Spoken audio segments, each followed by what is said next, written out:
Yo, try natin mag-record. Tropa, halika na, hindi ka na dapat lumuluwa pa.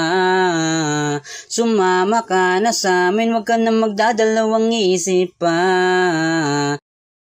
Yo, lagyan naman natin ng pillars. Hapa, isip pa.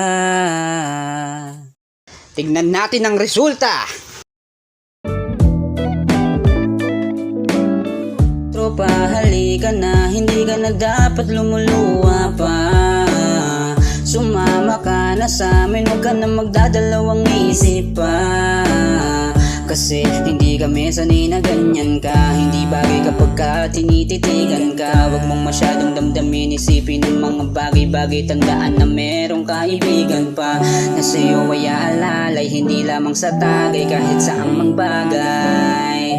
Kailangan mong masanay, piliin ang tunay na makakapagpasaya sa iyong buhay. Ang pangit na nakaraan ay wag na lang balikan. Kahit ano pa yan ay kaya-kaya lagpasan. Kahit gaano pa kabigat ang iyong pasampasan, ang tunay na katatagan ay nasa iyong karanasan.